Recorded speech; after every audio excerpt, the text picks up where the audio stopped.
So we got a 2010 Ford Fusion here, or 2011 actually, with a 3.5 V6. Customer's complaining about an oil leak. And you see, we just mopped this about 2 minutes ago and it's already still dripping. And if you look under here, it's a complete mess all underneath the car, oil everywhere.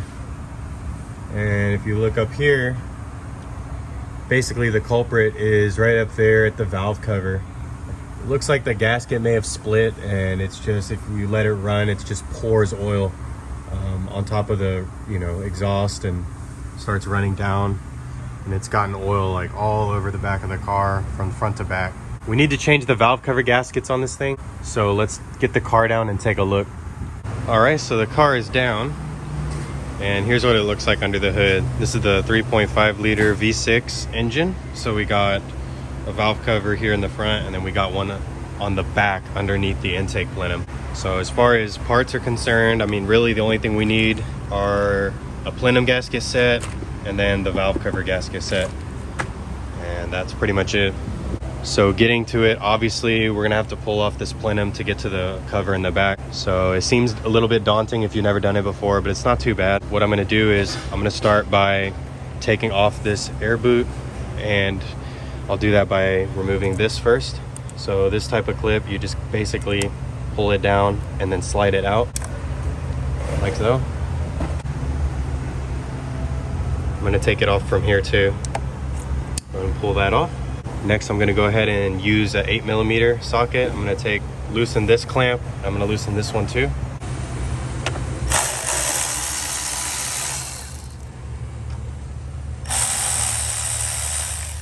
Take this off.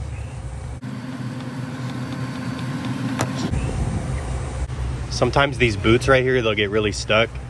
If you take a little pick like this, you can kind of stick it around the backside, work it around like this. Just be careful not to poke a hole through the whole boot, but stick it like that, go around, and then once you do that, you'll be able to take it off. It'll kind of break the seal loose. Actually, now that I'm thinking about it, I think it would be easier to take this whole thing off with the box. So I'm just gonna pop this little plastic deal off, pop that off. Then I'm gonna undo the mass airflow sensor.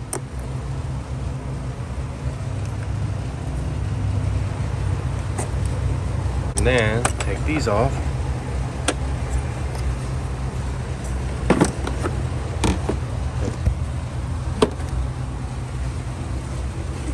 So basically I'm gonna try to work on getting this plenum off.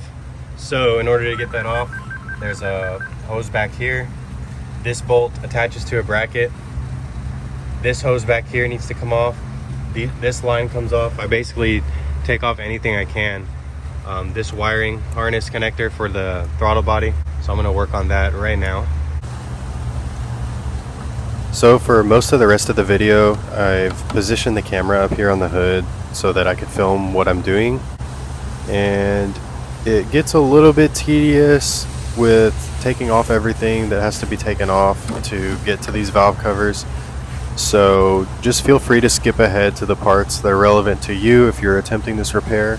Also, if you have any questions, leave them in the comments and I'll do my best to answer them. Also, I've done my best to edit out all the parts where my head gets in front of the camera, so I apologize for that.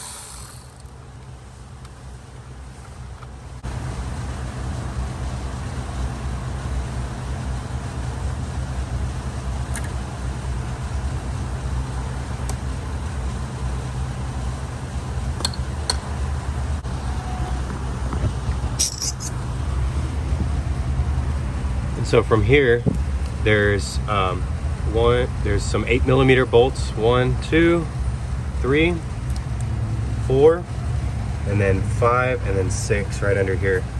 So I'm gonna take these bolts off and to get the intake plenum off. There's also another bolt underneath the throttle body that I forgot to mention there, but I'll show you guys in just a second.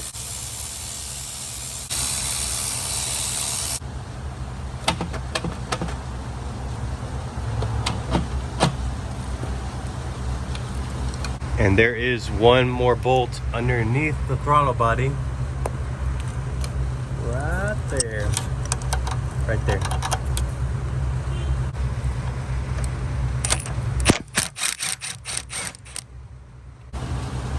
At this point, there's a lot of the wiring harness that's attached to the intake plenum. So I'm just going to remove the harness from the plenum. There's a lot of push pins that just hold it in, so I'm going to take those out so that I can get the plenum out.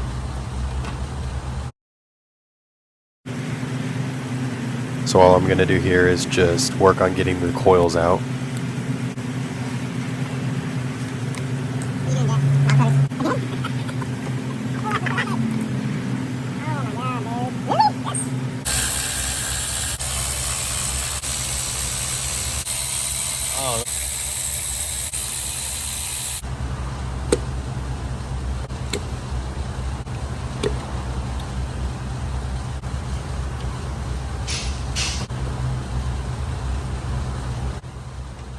This coil right here, it really gave me a lot of trouble. It's some sort of aftermarket Duralast coil from AutoZone.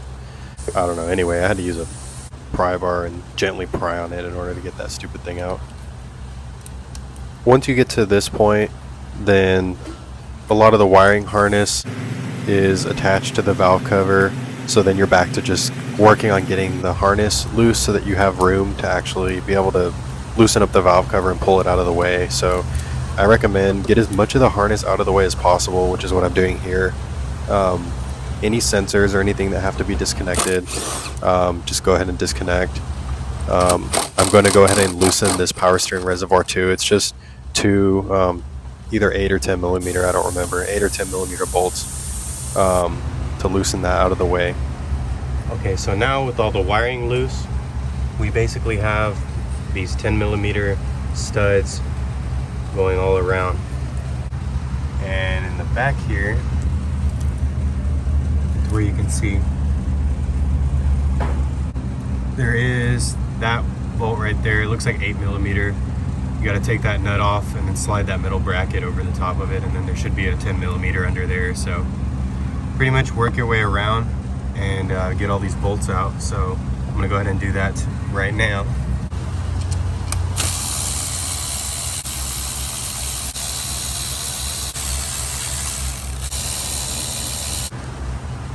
Most of this job can be done with basic hand tools and a socket set.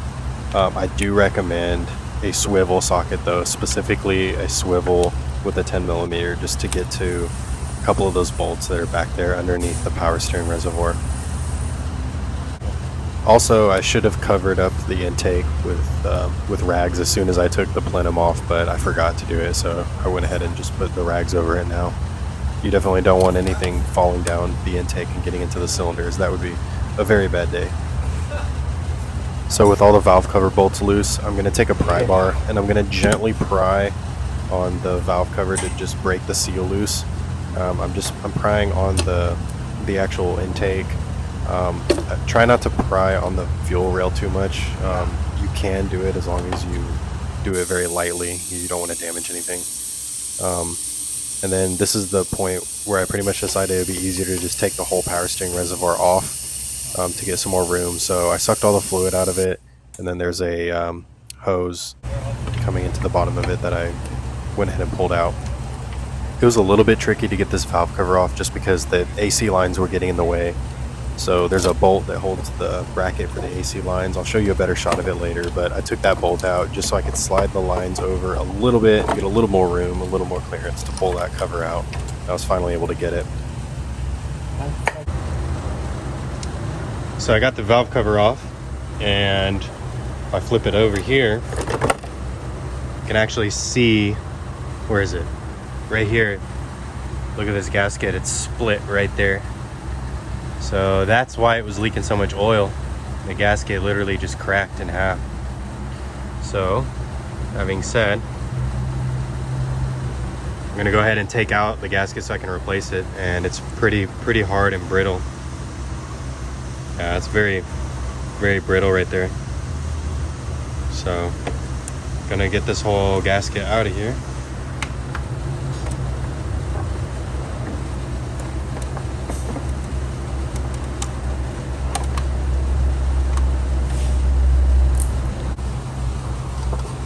So here I'm changing the tube seals, and in order to do that, I have a 30mm impact socket that I got from Harbor Freight, and that socket is pretty much the exact size that can fit in the tube to hammer out the tube seals. So I just lay the cover flat on the floor and then just bang on it and get the seals out. And I'm changing the seal to this one here for the VVT, the variable valve timing.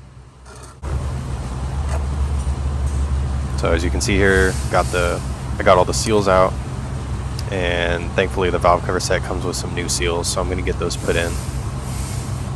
This bolt right here that I just pointed to, that was one that I actually didn't see when I was taking the valve cover off the first time. I had to go back and realize that I actually forgot to take a bolt out once I started trying to get the cover out. And then here, the grommets for the bolts, I just basically use a pair of dikes. I just cut the grommets off, and the new set comes with new grommets, so I'll show you guys a trick to get these grommets installed. So you basically just slide it over the stud, and then I'm using a 14mm deep socket. You can use any deep socket that will pretty much fit the exact size of the grommet, and then you lay it on the ground and then tap on the top of the stud with a hammer, and just a few taps and it gets that grommet fit in perfectly.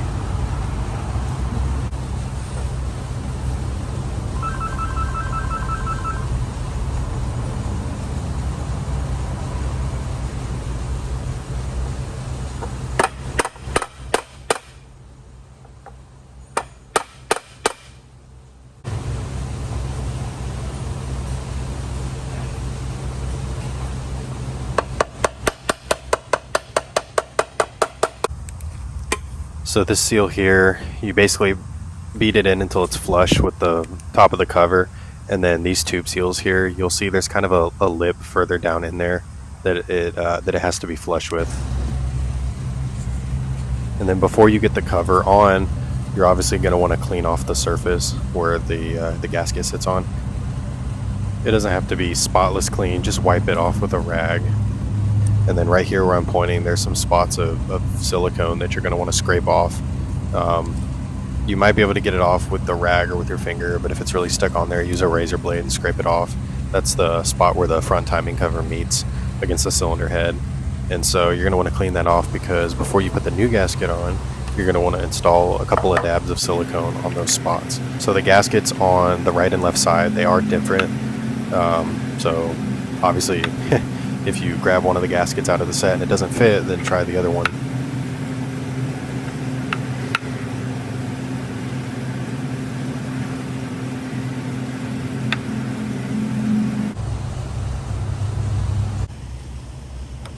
So I had to redo this about 3 times trying to get the cover on, because every time I would try to put it on and I would get it almost on, the gasket would fall out of the cover. So I'd have to take it off, wipe the silicone off, and then redo it. So just watch out for that. Once I do have it seated all the way on there, I use a mirror to look around the backside and just make sure that the gasket is seated in place and that it hasn't fallen off. So I recommend you guys do that.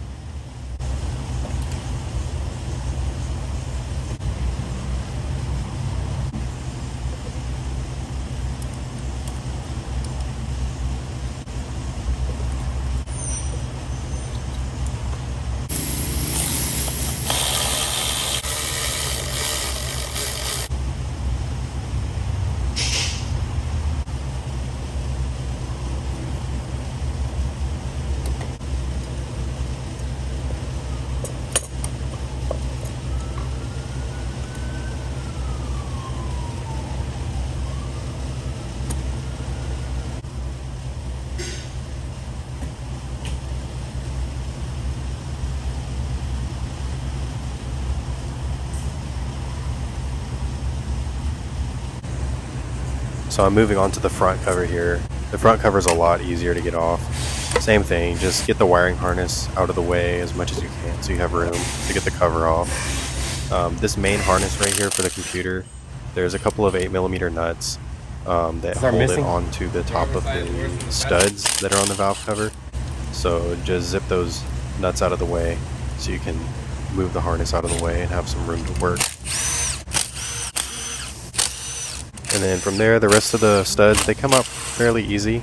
Once again, there's 9 studs per cover, so just count and make sure that you have 9 of them out, so make sure you're not missing any. And I'm just gonna kind of pry on the cover a little bit, get it loose. And this one's fairly easy. There's lots of room to be able to slide it out.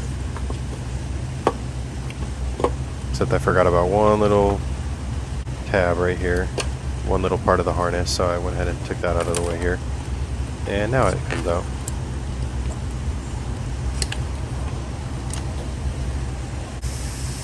And this is really all you have to do to prepare the surface for the new gasket. Just wipe it down with a rag. It doesn't have to be spotless. It just has to have all the oil and dirt off of it.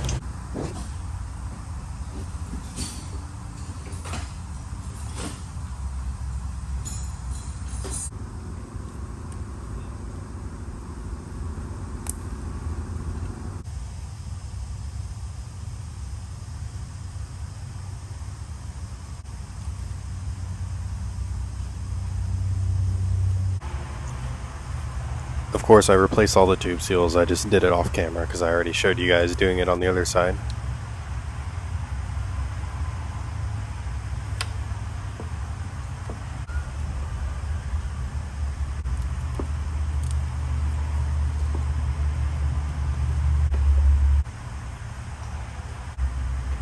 So one thing I noticed here when getting the cover on, and this happened a little bit on the back cover too, the tube seals, they tend to get stuck on the tubes. They don't want to actually slide fully over the tubes.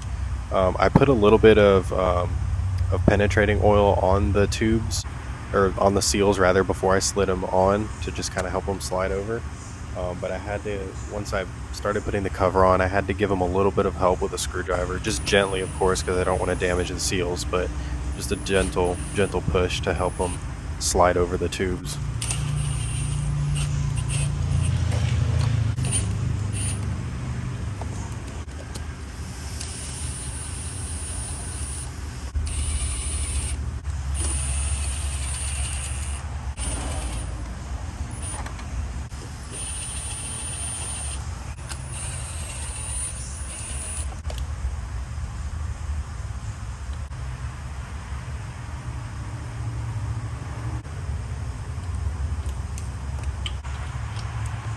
So I don't know what the torque spec is for the valve cover. It's probably 89 inch-pounds or something like that, but I never torque these valve covers. I just do it by hand.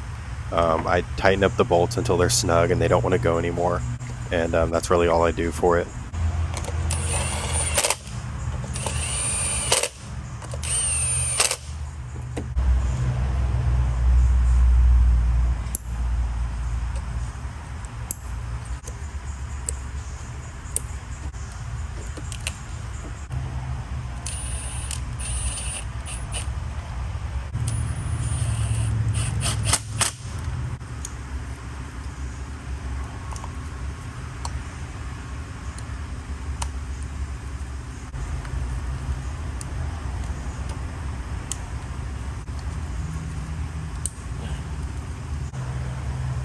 At some point during this repair, I accidentally broke this hose splice that goes to the coolant reservoir, so I had to get that replaced.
So these bolts for the plenum, once again, I don't torque these. I just get them snug. So what I do is I start all the bolts, and then once they're all started, then I'll go back and I'll tighten them just with a hand ratchet, just a little 1/4 inch ratchet. I'll tighten them until they're all snug. But I like to get them started with the impact driver because it makes it a little bit quicker.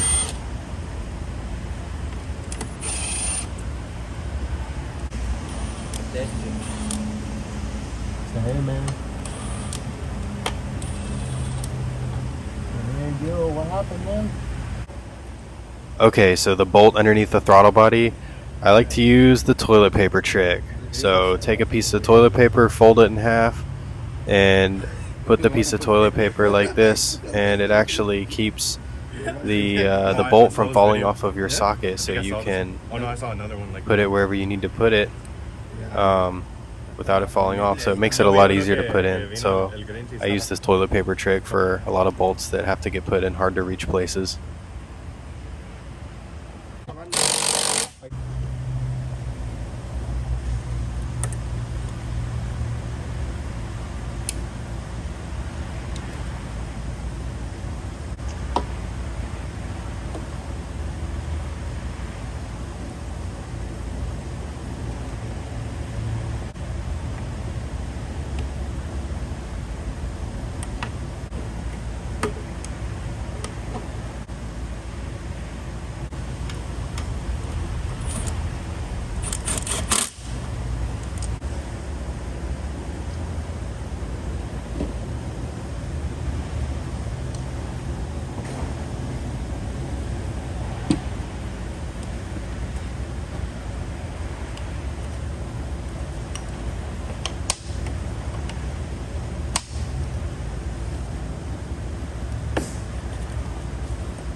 So at this point, the car is running.